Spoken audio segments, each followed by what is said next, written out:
ناظرین، انٹرنیٹ پر کافی ویڈیوز اس شخص کی وائرل ہوئی جس کے بارے میں بتایا گیا کہ یہ حجر بن عدی صحابی رسول کا جسد خاکی ہے اور شام میں موجود باغیوں نے ان کو قبر سے نکالا اور ان کا جسم پھر بھی تر و تازہ تھا جیسا کہ یہ آج ہی دفنائے گئے ہوں، مگر بعد میں کئی لوگوں نے اس پر تحقیق کی اور بتایا کہ یہ حجر بن عدی کا جسد خاکی نہیں ہے بلکہ یہ شام میں فسادات کے دوران ہلاک ہونے والے ایک شخص کا جسد خاکی ہے اور اس کا نام محروس ہے غالباً، اور اس پر انٹرنیٹ پر کئی ویڈیوز بھی موجود ہیں۔ مگر کیا حجر بن عدی صحابی رسول تھا؟ حجر بن عدی کی شخصیت کیسی تھی اور حجر بن عدی کو صحابی کہنے والے کون لوگ ہیں؟ تو اس کے بارے میں ہم آپ کو آج بتائیں گے۔ السلام علیکم ناظرین، اکثر ائمہ دین جن میں امام بخاری کے استاد خلیفہ ابن خیاط، امام ابن حبان، امام ابو حاتم رازی رحمہ اللہ نے حجر بن عدی کو تابعی قرار دیا ہے۔ اسی طرح امام ابن سعد رحمہ اللہ نے طبقات الکبریٰ میں حجر بن عدی کو صحابی قرار دیا ہے اور دوسری طرف اپنے ہی قول کی مخالفت کی ہے، طبقات الکوفیین میں حجر بن عدی کو تابعی قرار دیا ہے، یعنی امام ابن سعد رحمہ اللہ نے بھی اس کو صحابی نہیں مانا غالباً بعد میں۔ البتہ مصعب بن عبداللہ زبیری اور امام حاکم رحمہ اللہ نے حجر بن عدی کو صحابی قرار دیا ہے، اور ابراہیم بن یعقوب سے ایک روایت ہے جس میں بتایا گیا ہے کہ حجر بن عدی نے نبی صلی اللہ علیہ وسلم کا زمانہ پایا اور وہ نبی علیہ السلام سے ملے۔ یہ روایت منقطع ہے اور یہ ضعیف ہے۔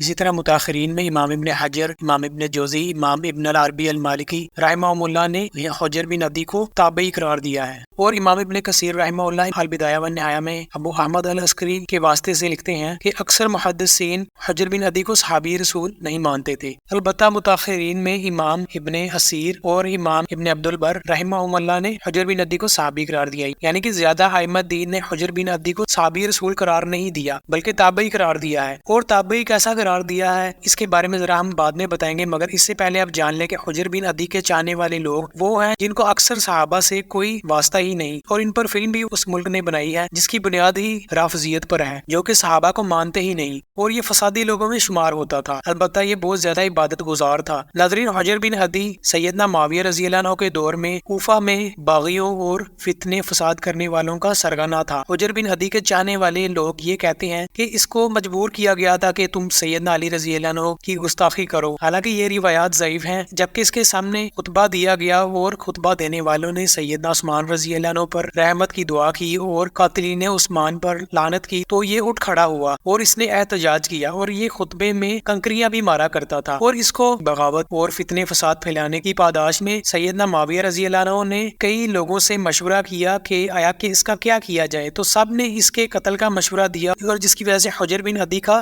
حکومت وقت نے قتل کر دیا، اور ان کو قتل اس لیے کیا گیا تھا کہ یہ حکومت وقت کے خلاف لوگوں کو بغاوت کے لیے ابھارتے تھے اور یہ صحابہ کرام پر لعنت کرتے تھے۔ اور صحیح مسلم کی ایک روایت میں نبی صلی اللہ علیہ وسلم نے یہ فرمایا ہے کہ جس نے ایسے خلیفہ کے خلاف بغاوت کی جس پر سب نے بیعت کی ہے تو اس کو قتل کر دو۔ اب ہم آتے ہیں کہ یہ کیسا تابعی تھا۔ ناظرین، صحابہ لفظ ایک تو ہے کہ ہم صحابہ کو کہتے ہیں کہ جنہوں نے حالت ایمان میں نبی صلی اللہ علیہ وسلم کی صحبت پائی اور حالت ایمان میں ہی وفات پائی۔ صحابہ کا لفظ چند مرتبہ ان کے لیے بھی استعمال کیا گیا ہے لغوی اعتبار سے، جو کہ بظاہر تو نبی علیہ السلام کے ساتھ تھے اور نبی علیہ السلام کی صحبت میں تھے، جیسا کہ عبداللہ ابن ابی اور حضرت عمر رضی اللہ عنہ نے نبی کریم صلی اللہ علیہ وسلم سے عبداللہ ابن ابی کے قتل کی اجازت مانگی، تو نبی صلی اللہ علیہ وسلم نے حضرت عمر کو جواب دیا کہ اگر ایسا کر دیا تو لوگ کیا کہیں گے کہ محمد اپنے اصحاب کو قتل کرتا ہے، یعنی کہ نبی صلی اللہ علیہ وسلم لغوی اعتبار سے عبداللہ ابن ابی جو کہ متفقہ طور پر امت میں منافق تھا اس کو صحابی کہا ہے، مگر لغوی اعتبار سے اور زمانے کے اعتبار سے، کیونکہ وہ بظاہر اسلام لایا تھا اور نبی علیہ السلام کی صحبت میں رہا تھا۔ اسی طرح صحابہ کی صحبت میں رہنے والے کو تابعی کہتے ہیں عمومی اعتبار سے، اسی لحاظ سے حجر بن عدی کو تابعی کہا گیا ہے۔ اور ناظرین، ہمارے معاشرے میں جب کسی سیاسی لیڈر کو سزا ملتی ہے، چاہے وہ صحیح ہے یا نہیں ہے یہ ایک الگ مسئلہ، یا وہ کسی بھی پارٹی کا ہے، تو اس کے حمایت یافتہ لوگ اپنے لیڈر کو